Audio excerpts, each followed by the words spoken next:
नमस्कार दोस्तों, LIS learning academy के यूट्यूब चैनल पर आपका स्वागत है। दोस्तों हम लाइब्रेरी एंड इंफॉर्मेशन साइंस की टेस्ट सीरीज की जो हमारी सीरीज चल रही थी, सभी आपके आगामी लाइब्रेरियन एग्जाम के लिए, चाहे वो लाइब्रेरियन एग्जाम पंजाब लाइब्रेरियन का एग्जाम हो, चाहे बिहार लाइब्रेरियन का एग्जाम हो, या NTA-DO लाइब्रेरियन का एग्जाम हो, या DSSB लाइब्रेरियन का एग्जाम हो, यानी आने वाले कोई भी लाइब्रेरियन का एग्जाम है, उन सब के लिए क्लासेस बहुत इंपॉर्टेंट रहने वाली है दोस्तों।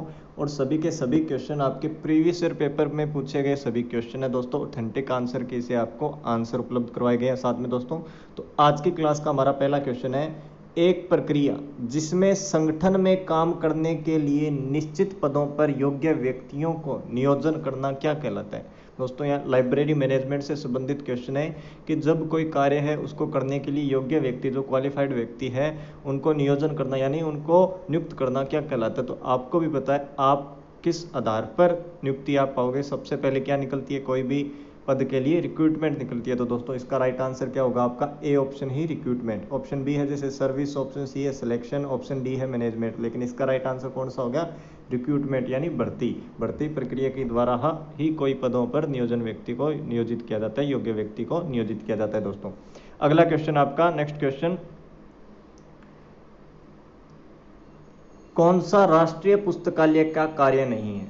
कौन सा राष्ट्रीय पुस्तकालय का कार्य नहीं है, यानी नेशनल लाइब्रेरी का इनमें से कौन सा कार्य नहीं है। Option A, it published national bibliography, its represents national bibliography, it provide assistant to all libraries of country, it collects all publication published in the country.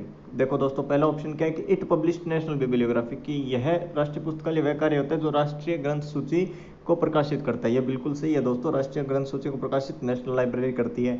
Next question की इट रिप्रेजेंट नेशनल बिब्लियोग्राफी, दोस्तों represent नहीं है, ये आपका क्या है, गलत option है। अगला right option, it provides assistant to all libraries of country, ये भी बिल्कुल सही आंसर है दोस्तों।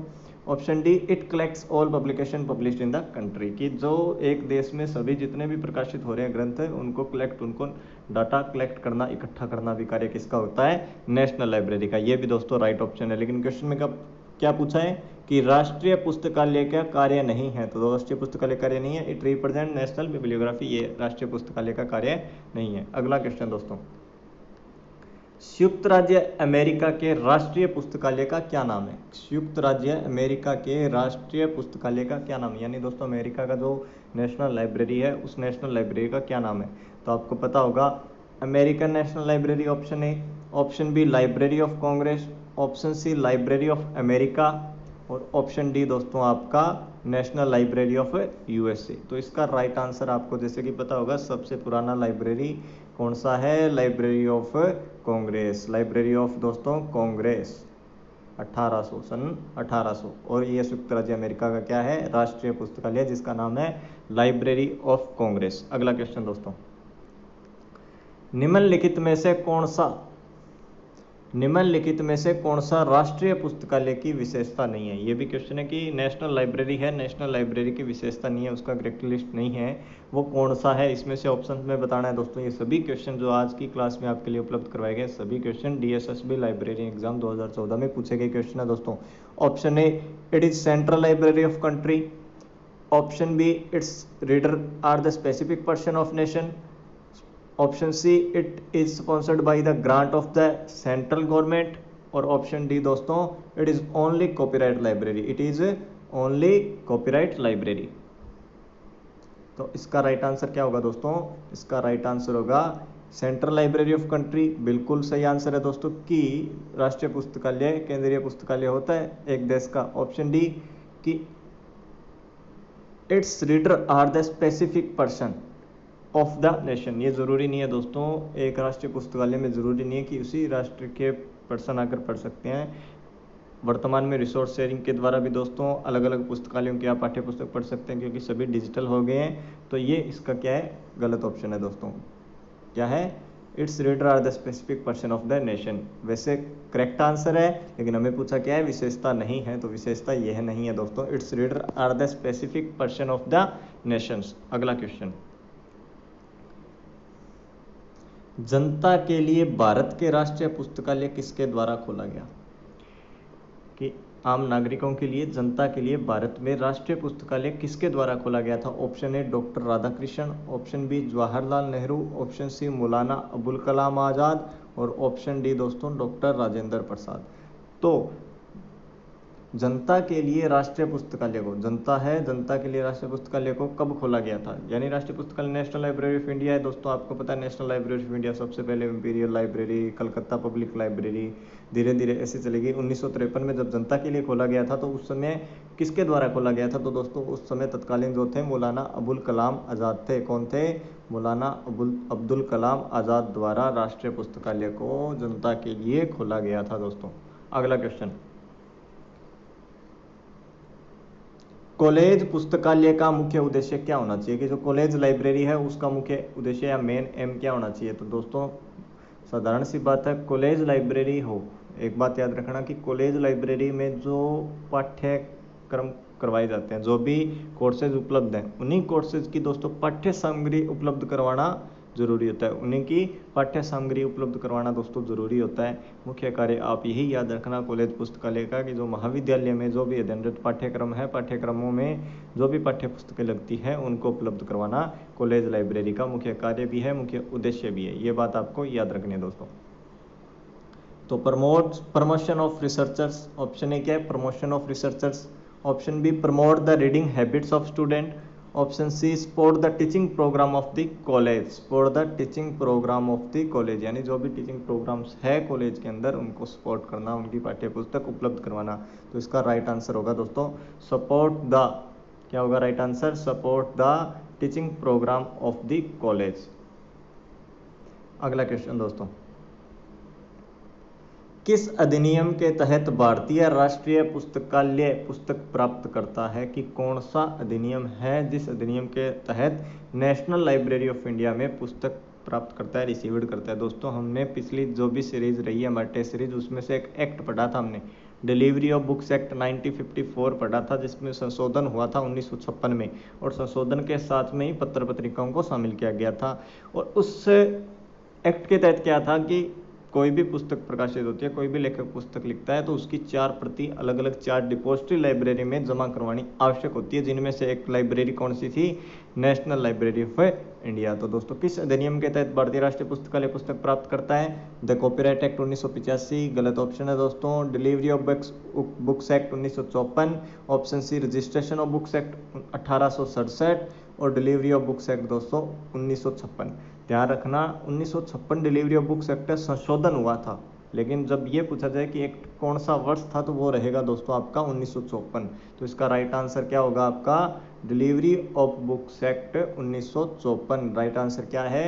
डिलीवरी ऑफ बुक्स एक्ट 1954, जिसके अंदर 1956 में संशोधन किया गया था, पत्र पत्रिकाओं को शामिल किया गया था, जिसके तहत प्रत्येक पुस्तक की प्रति 4 डिपोजिटरी लाइब्रेरी में जमा करवानी आवश्यक होती है दोस्तों। अगला क्वेश्चन, भारत के संविधान का कौन सा खंड राष्ट्रीय पुस्तकालय की स्थापना से संबंधित है? कि जो भारत का नेशनल लाइब्रेरी ऑफ इंडिया है उसकी स्थापना हुई है, तो भारत के संविधान के कौन से खंड में, कौन से सेक्शन में इसकी स्थापना से संबंधित खंड है? Option A 21, option B 57, 57, option C 62 और ऑप्शन डी दोस्तों 60। Option D 60। तो इसका राइट आंसर होगा दोस्तों आपका कि भारत का संविधान है उसमें जो राष्ट्रीय पुस्तकालय से संबंधित जो सेक्शन है वो सेक्शन है दोस्तों आपका 62, आर्टिकल 68, आर्टिकल 62, आर्टिकल 62। ये याद रखना दोस्तों कि भारत के संविधान के अनुसार जो राष्ट्रीय पुस्तकालय की स्थापना है वो आर्टिकल 62 के अंतर्गत की गई है। अगला क्वेश्चन दोस्तों, इंपीरियल लाइब्रेरी का पहला लाइब्रेरियन कौन था? कि जो इंपीरियल लाइब्रेरी है उसका पहला लाइब्रेरियन कौन था? Option A W.A. Borden, option B Harinath De, option C B.S. Keshavan और ऑप्शन डी जॉन मैकफार्लैंड। तो ध्यान रखना दोस्तों इसमें रहता है कि अगर ऑप्शन में आता कि भारतीय पहला लाइब्रेरियन कौन था, तो हम भारतीय जो भी था लाइब्रेरियन उसकी बात करते हैं, इस ऑप्शन में से है आपको। तो आप क्या करोगे, पूरे अच्छे से क्वेश्चन को रीड करना है। तो ऑप्शन इसका राइट आंसर कौन सा है दोस्तों? जॉन मैकफार्लैंड। जॉन मैकफार्लैंड जो थे वो सबसे पहले इंपीरियल लाइब्रेरी जो थी उसके लाइब्रेरियन थे। इंपीरियल लाइब्रेरी आपको पता होगा नेशनल लाइब्रेरी ऑफ इंडिया से का पहले नाम इंपीरियल लाइब्रेरी था। इंपीरियल लाइब्रेरी हम एक्ट भी पढ़ कर आए हैं दोस्तों। अगर national library of India, national library of India, अगर आपने ये टॉपिक अच्छे से अभी तक नहीं पढ़ा है तो दोस्तों पूरी नेशनल लाइब्रेरी ऑफ इंडिया पे पूरी एक क्लास कब से शुरुआत हुई, सबसे पहले क्या नाम था, कौन कौन पुस्तकालय अध्यक्ष रहे, पूरी क्लास दोस्तों हमारी प्ले लिस्ट के अंदर यूट्यूब चैनल पर उपलब्ध है। आप प्ले लिस्ट में जाकर नेशनल लाइब्रेरी ऑफ इंडिया की अच्छे से क्लास लगा सकते हैं, अच्छे से नोट्स प्रिपेयर कर सकते हैं दोस्तों। अगला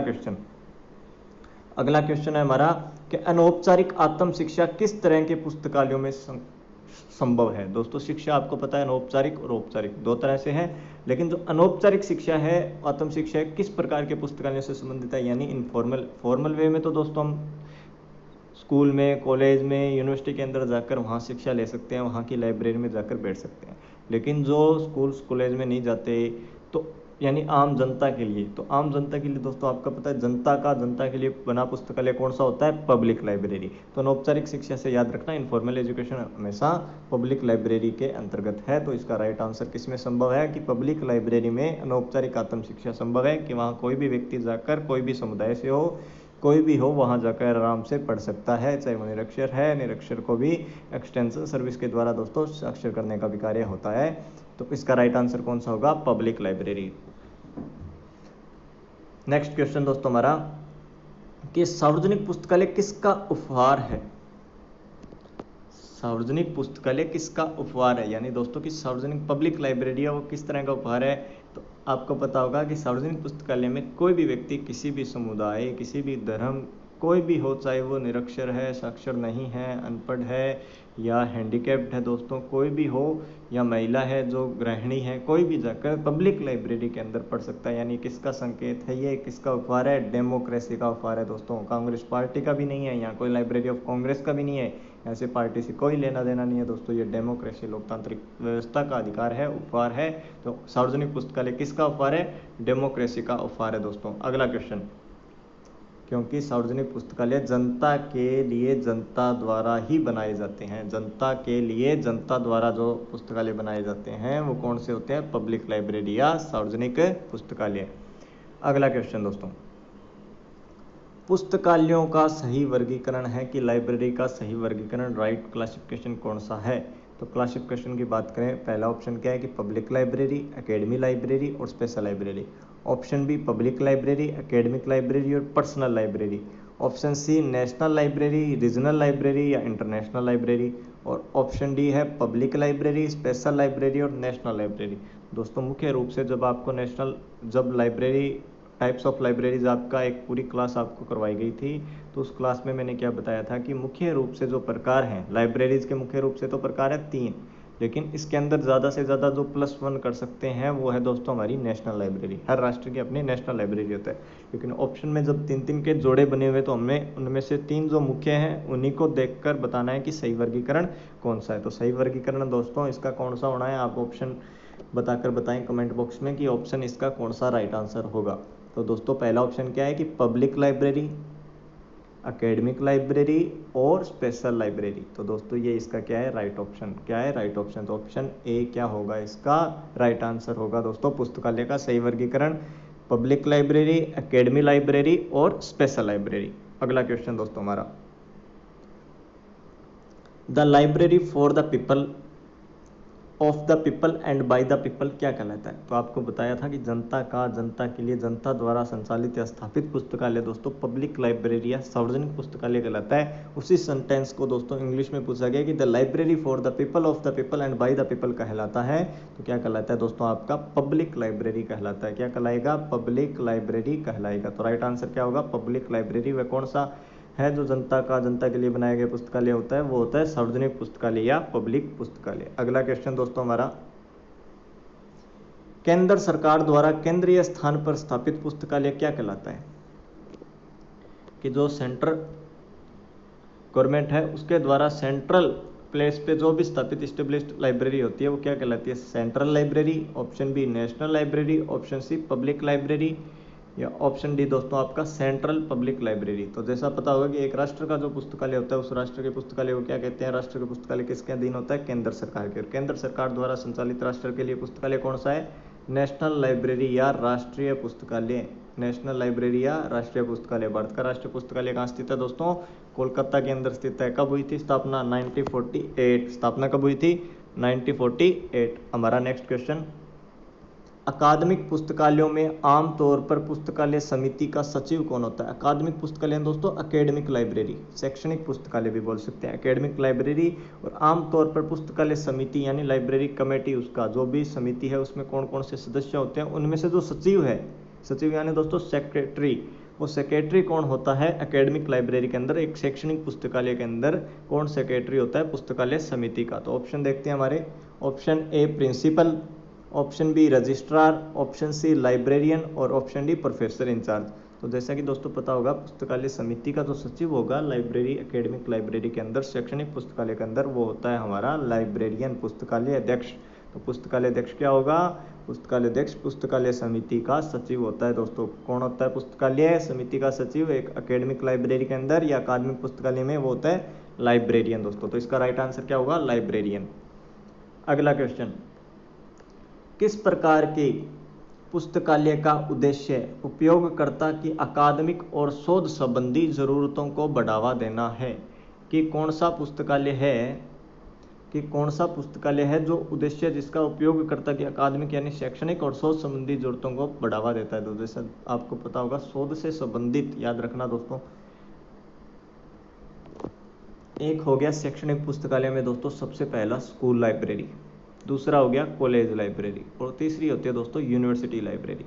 ठीक है, स्कूल लाइब्रेरी से संबंधित तो पाठकों में रुचि बढ़ाना होता है मुख्य कार्य। क्यों लाइब्रेरी, स्कूलों में लाइब्रेरी है, पाठकों के पुस्तकों की प्रति पढ़ने की रुचि बढ़ाना, या जो उनका पाठ्यक्रम है, जो कक्षा है, उस कक्षा की पाठ्य पुस्तकें उपलब्ध करवाना। यही सेम कार्य रहता है दोस्तों कॉलेज लाइब्रेरी का, कि कॉलेज लाइब्रेरी के अंदर जो भी उनके कोर्सेज हैं, उनकी पाठ्यक्रम या उनको सपोर्ट करना। लेकिन जो यूनिवर्सिटी के अंदर है, यूनिवर्सिटी के अंदर दोस्तों रिसर्च या थीसिस या जैसे शोध के स्टूडेंट होते हैं, रिसर्च के स्टूडेंट ही होते हैं। तो रिसर्च जहाँ भी मिल जाए तो वहाँ याद रखना आप यूनिवर्सिटी लाइब्रेरी। कहाँ क्या याद रखोगे? University library. तो राइट आंसर क्या होगा कि कौन से प्रकार के पुस्तकालय का उद्देश्य उपयोगकर्ता की अकादमिक और शोध संबंधी यानी रिसर्च संबंधी जरूरतों को बढ़ावा देना है?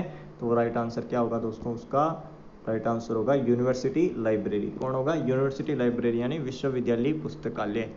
अगला क्वेश्चन, देहरादून में स्थित अंधे और विकलांग के लिए पुस्तकालय यह किस प्रकार के पुस्तकालय? कि भारत का जो national library of blind and handicapped, जो ब्लाइंड एंड हैंडीकैप्ड के लिए भारत का जो नेशनल लाइब्रेरी है दोस्तों, वो देहरादून उत्तराखंड के अंदर स्थित है, देहरादून यूके के अंदर स्थित है।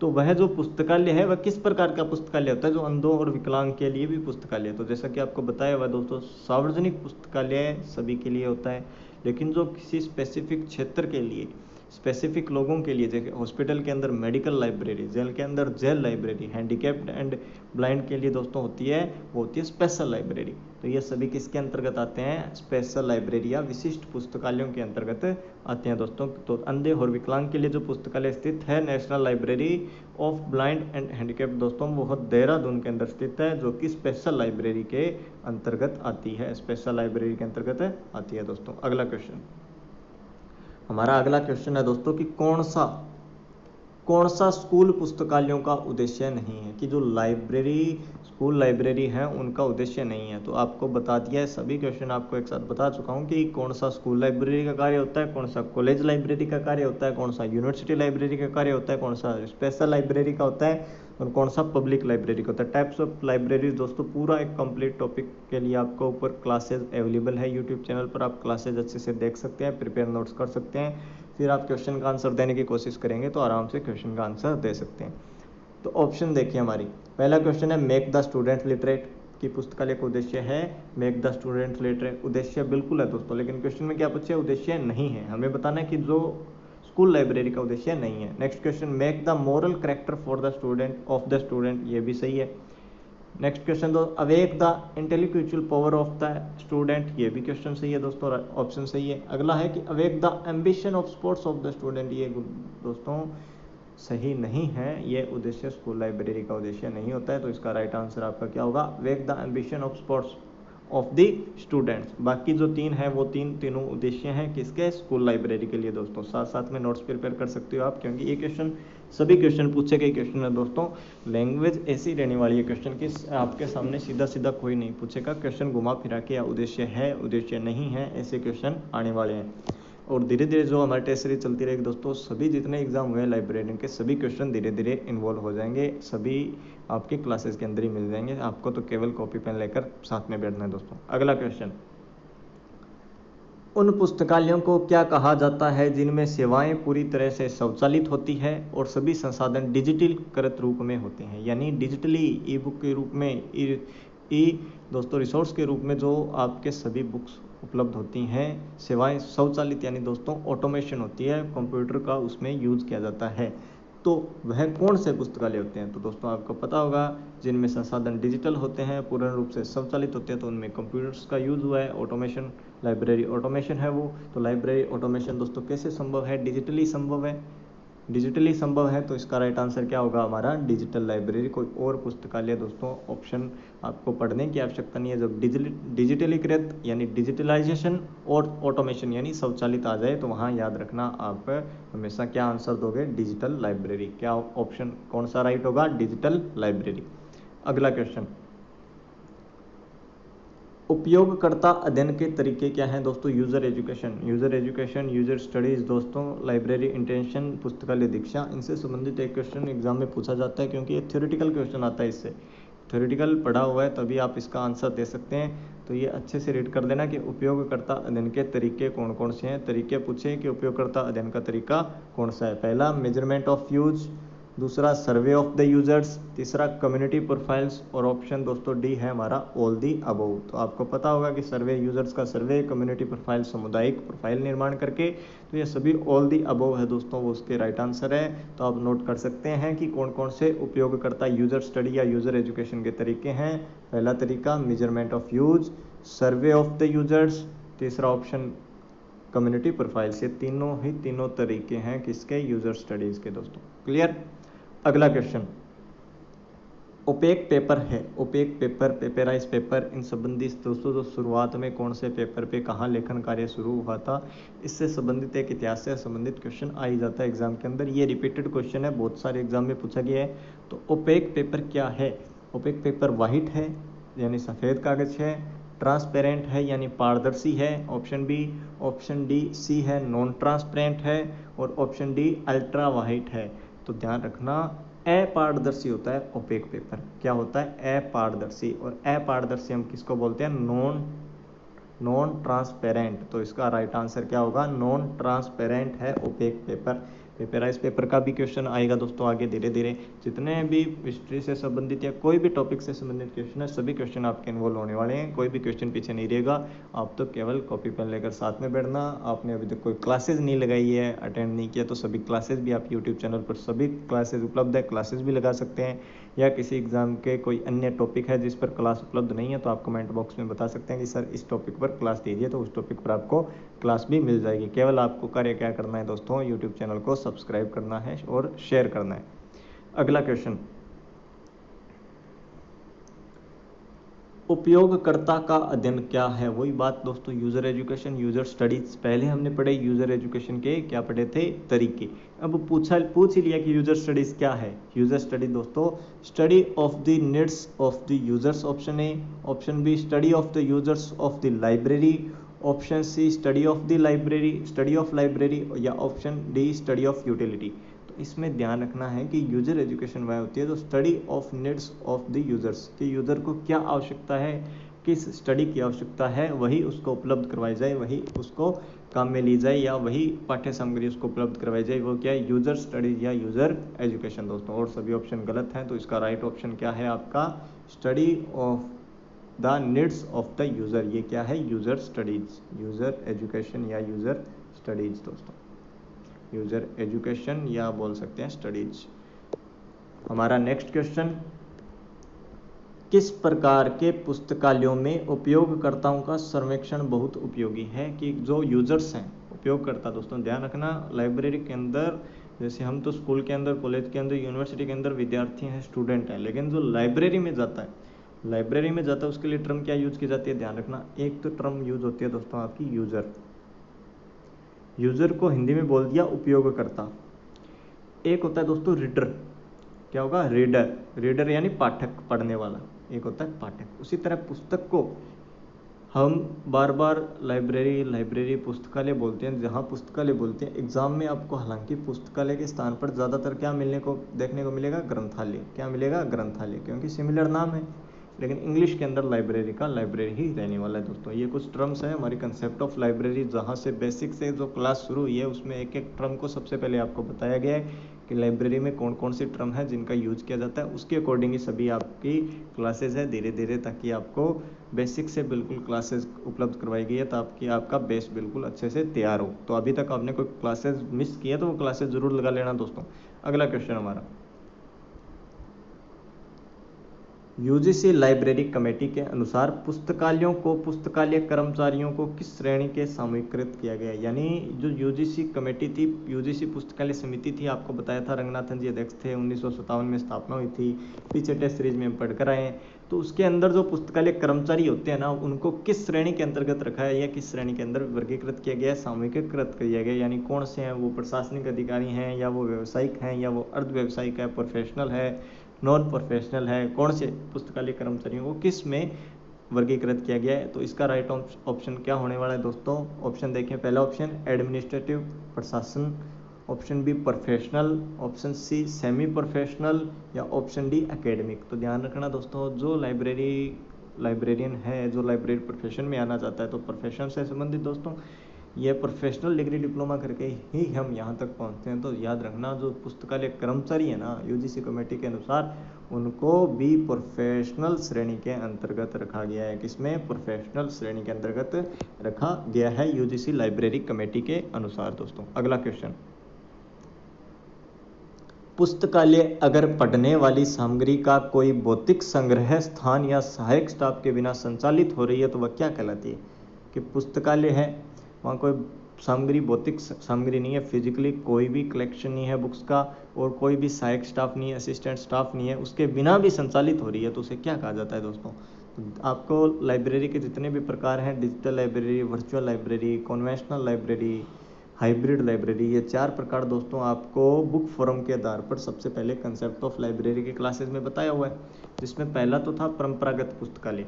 परंपरागत पुस्तकालय में ध्यान रखना कि लिखित सामग्री होती है, पाठ्य पुस्तकों की लिखित रूप में उपलब्ध होता है। दूसरी थी हमारी डिजिटल लाइब्रेरी। डिजिटल लाइब्रेरी में लाइब्रेरी ऑटोमेशन स्वचालित होती है और जो भी पाठ्य सामग्री उपलब्ध होती है वो डिजिटल रूप में उपलब्ध होती है।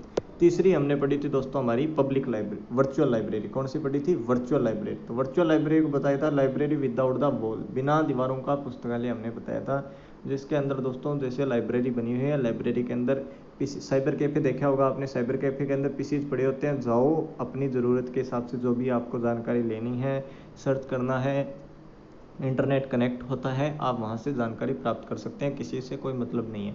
उसी तरह वर्चुअल लाइब्रेरी होता है, वहाँ पे पीसीज पड़े होते हैं, लैन से एक पीसी दूसरे लैन से कनेक्टेड होते हैं लोकल एरिया नेटवर्क से। तो वहाँ जाए, सभी पाठ्य सामग्री जो उसके अंदर उपलब्ध है एक पीसी से दूसरे पीसी में भी देख सकते हैं, क्योंकि लैन से कनेक्ट होता है। तो वर्चुअल लाइब्रेरी दोस्तों आभासी पुस्तकालय, जिसमें बिना स्टाफ के भी, बिना भौतिक संग्रह के भी आप वहाँ जाकर पाठ्य सामग्री को पढ़ते हैं, वो होती है वर्चुअल लाइब्रेरी।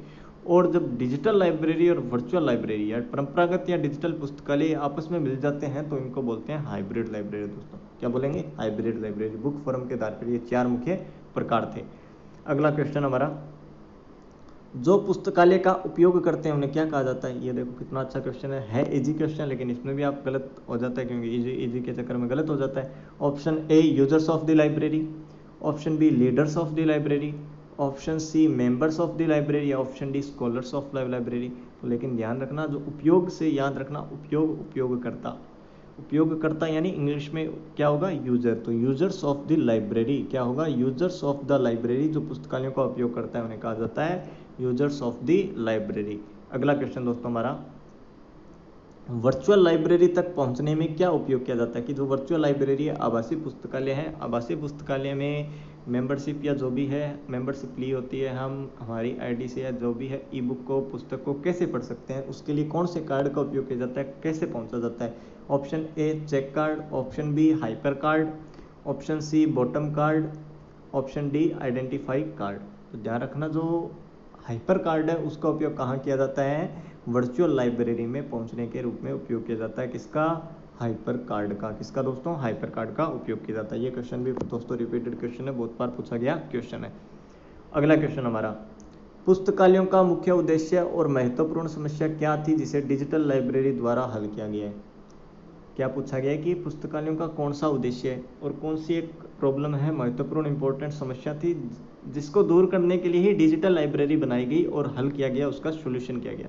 तो दोस्तों इसके तो आपको हालांकि पता होगा कि कौन कौन से डिजिटल लाइब्रेरी क्यों बनाई गई, डिजिटल इंडिया क्यों है, डिजिटल सभी पेमेंट्स गेटवे या और भी ऑप्शन धीरे धीरे डिजिटलीकृत हो रहे हैं, क्यों हो रहे हैं, समय की बचत है, स्टाफ की बचत है, ये सभी बचत दोस्तों। वहाँ सिर्फ आप आगे क्या लगा लेना है, आपको लाइब्रेरी लगा लेना है। तो देखने की कोशिश करेंगे ऑप्शन क्या क्या है। पहला option staff problems, option B problem of the source, option C working problems, option D spacing problems. एक बताओ कितना स्पेस चाहिए सभी पुस्तकालयों में, अगर पाठ्य पुस्तकें हर प्रकार की पाठ्य पुस्तक अगर रखनी है तो दोस्तों स्थान है, जो स्थान काफ़ी चाहिएगा। स्थान की जरूरत क्या पड़ेगी, स्पेस की जरूरत है बहुत ज़्यादा पड़ेगी। लेकिन डिजिटल लाइब्रेरी के अंदर दोस्तों वेबसाइट पर जाना है, वेबसाइट में सर्च करना है, जो भी पाठ्य सामग्री लेनी है पीडीएफ रूप में आपको, डॉक रूप में, पीडीएफ में, ईपब रूप में दोस्तों, ई बुक रीडर के रूप में, ई बुक के रूप में आपको उपलब्ध हो जाती है। यानी सबसे मुख्य उद्देश्य किसका हल हुआ है, आपका स्पेस का हल हुआ है, स्थान का हल हुआ है। क्योंकि ज़्यादा अगर स्थान नहीं है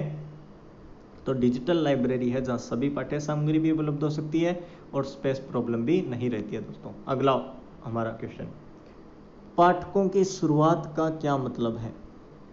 पाठकों की शुरुआत का क्या मतलब है। ध्यान रखना कि पाठक है, लाइब्रेरी के अंदर गया, धीरे धीरे आप भी कहीं जाते हो, तो कॉलेज में जाते हो तो आपको कॉलेज के बारे में कुछ नहीं पता होता, धीरे धीरे वहाँ के बारे में आपको बताया जाता है, यानी शिक्षा दी जाती है या आपको विजिट करवाया जाता है, तो आपको पता लगता है कि हाँ ये है। तो पाठक भी लाइब्रेरी के अंदर जाता है, शुरुआत होती है, तो उसकी शुरुआत कैसी होती है उसको हर चीज़ का बताया जाता है। इतने सेक्शंस होते हैं, या आप भी देख लो, अगर आप तैयारी पहली बार कर रहे हो तो आपके लिए भी उपलब्ध करवाया जा रहा है जो।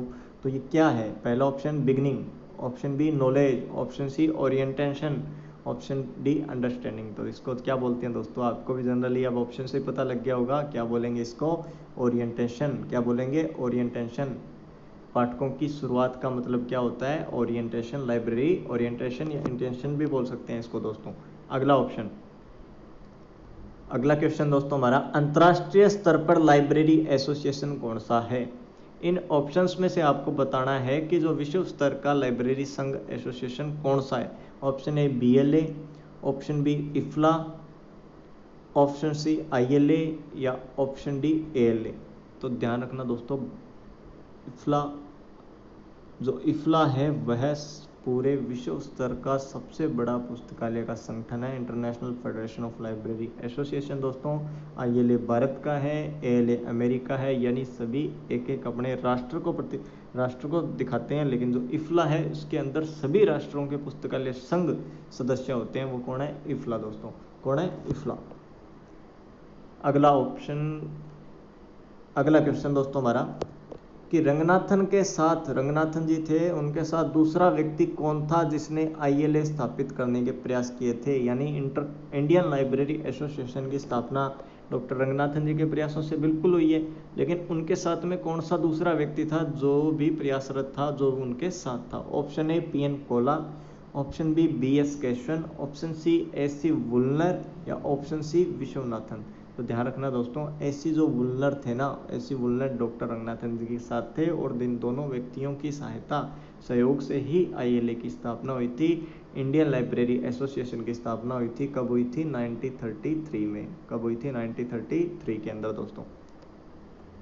अगला क्वेश्चन, वर्तमान में पुस्तकालय नेटवर्किंग का अर्थ है कि लाइब्रेरी नेटवर्किंग है, उसका मीन क्या है वर्तमान में।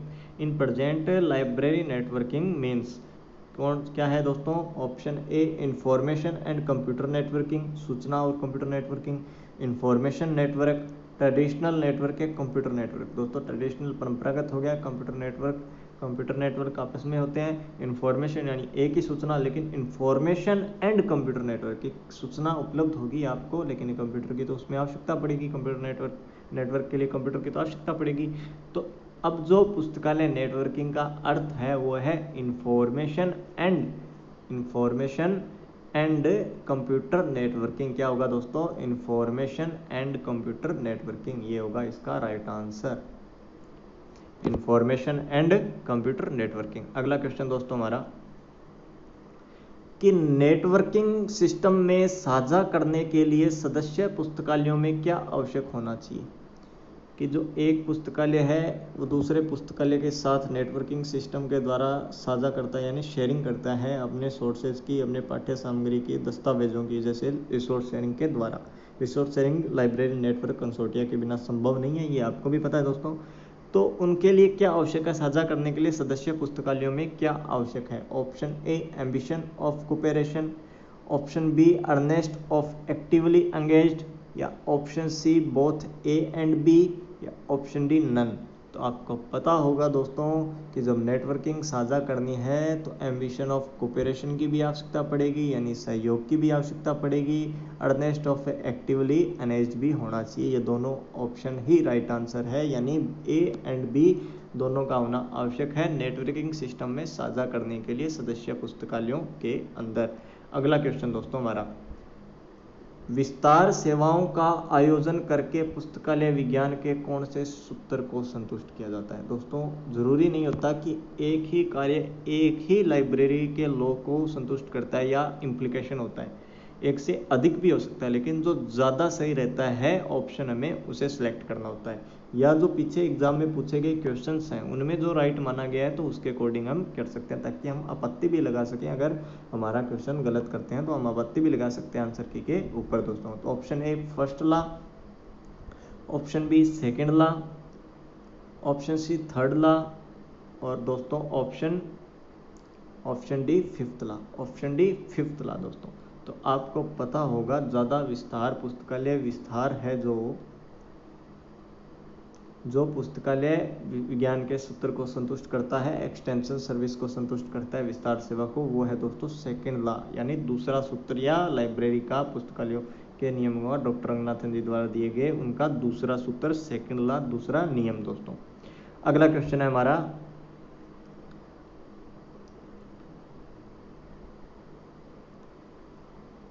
राजा राम मोहन राय लाइब्रेरी फाउंडेशन कहाँ स्थित है? ध्यान रखना, RRRLF, राजा राम मोहन राय लाइब्रेरी फाउंडेशन, जिसका मुख्य उद्देश्य दोस्तों सार्वजनिक पुस्तकालयों को बढ़ावा देना, लाभान्वित करना है, उनके विकास में सहयोग करना है।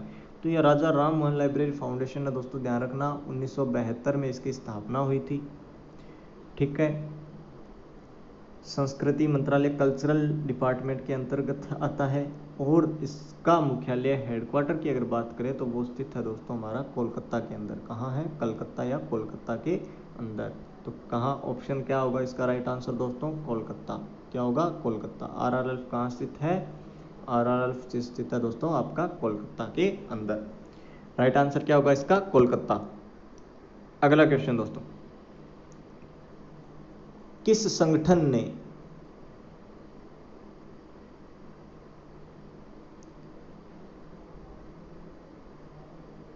ध्यान देना दोस्तों, अब ध्यान देना आप, वहीं से शुरू करेंगे कि किस संगठन ने पुस्तकालय और सूचना विज्ञान राष्ट्रीय पुस्तकालय के मसौदे को तैयार किया? कि कौन सा संगठन था, कौन सा संघ था, या कौन सी संस्था है जिसने पुस्तकालय और सूचना विज्ञान यानी लाइब्रेरी एंड इंफॉर्मेशन साइंस राष्ट्रीय पुस्तकालय नेशनल लाइब्रेरी के मसौदे को तैयार किया था दोस्तों?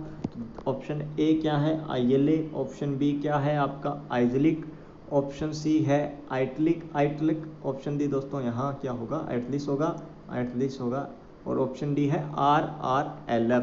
तो याद रखना कि पुस्तकालय समिति, पुस्तकालय और सूचना विज्ञान पर समिति या राष्ट्रीय पुस्तकालय के मसौदे को जिसने तैयार किया था वो कौन था, कौन सा संगठन था? वो संगठन था आपका RRLF, राजा राम मोहन राय लाइब्रेरी फाउंडेशन था दोस्तों, कौन सा था, राजा राम मोहन रॉय लाइब्रेरी फाउंडेशन, जिसकी स्थापना कब की गई थी, 1972 के अंदर। मुख्यालय कहाँ स्थित है, कोलकाता के अंदर।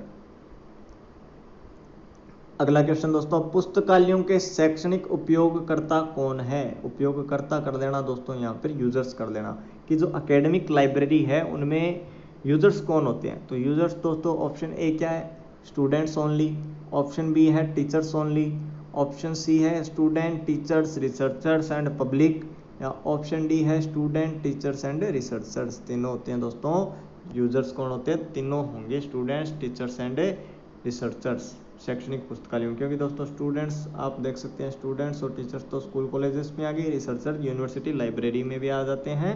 तो इसलिए students teachers and researchers academic library के लिए क्या है, यूजर्स हैं। पब्लिक लाइब्रेरी के लिए दोस्तों नहीं है, पब्लिक लाइब्रेरी के लिए पब्लिक आ जाती है, सारी आम जनता आ जाती है दोस्तों। अगला क्वेश्चन, उपयोगकर्ता अध्ययन की आवश्यकता क्यों जरूरी है, कि यूजर एजुकेशन यूजर स्टडी है उसकी आवश्यकता क्यों पड़ी। दोस्तों हमने पता था कि यूजर्स आता है लाइब्रेरी में उसको नहीं पता होता, जैसे पुस्तक भी आपको प्राप्त करनी होती है, कोई वहाँ एक सब्जेक्ट की या एक विषय की या एक ही टॉपिक की अनेकों पुस्तकें मिलती है, लेकिन आपको नहीं पता कौन सी अच्छी पुस्तक है, तो उसमें आपको बताया जाता है कि हाँ ये ठीक रहेगी, ये ज़्यादा बेस्ट वैल्यू है, ये ज़्यादा रीड हो रही है दोस्तों, तो उसके अकॉर्डिंग आप लेंगे। तो ऑप्शन ए क्या है, to assess the represent the use of the documents. तो राइट आंसर इसका यही होगा, ऑप्शन नंबर ए दोस्तों।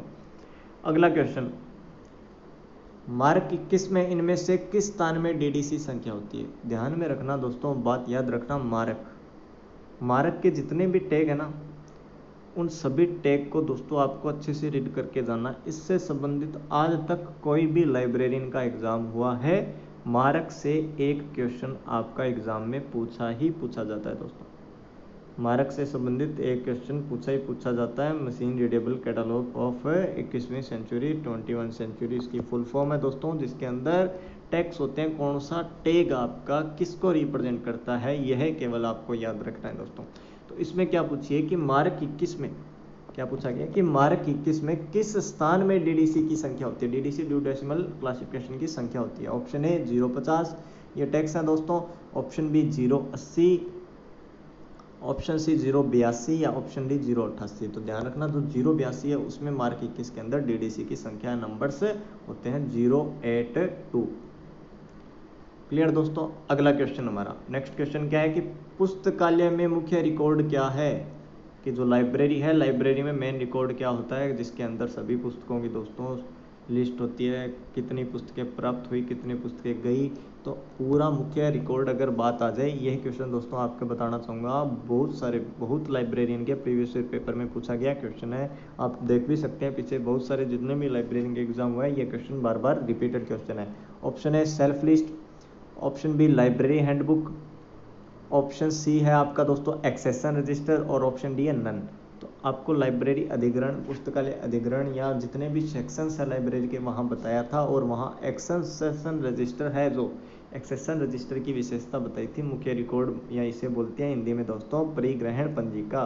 तो लाइब्रेरी का मुख्य रिकॉर्ड क्या होता है, एक्सेशन रजिस्टर या परिग्रहण पंजिका होता है, जिसमें हर कॉलम बना होता है दोस्तों, कितने कॉलम बने होते हैं, किस कॉलम में कौन सी सूचना होती है, पूरा आपको एक एक बात डीपली से बताई गई है। आप क्लासेस लगा सकते हैं पुस्तकालय अधिग्रहण विभाग की दोस्तों।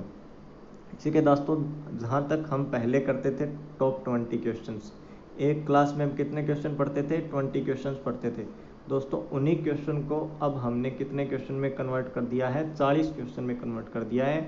और आने वाली क्लासेज में एक क्लासेज में आपको 50 क्वेश्चन उपलब्ध करवाए जाएंगे, 50 क्वेश्चन एक साथ आपको वीडियो क्लासेज के द्वारा उपलब्ध करवाए जाएंगे। तो आपका कार्य केवल इतना ही है, डेली जब क्लास हो क्लास अटेंड करना और लाइक एंड शेयर करना दोस्तों। तो यूट्यूब चैनल पर दोस्तों हमारे साथ बने रहिएगा। धन्यवाद दोस्तों।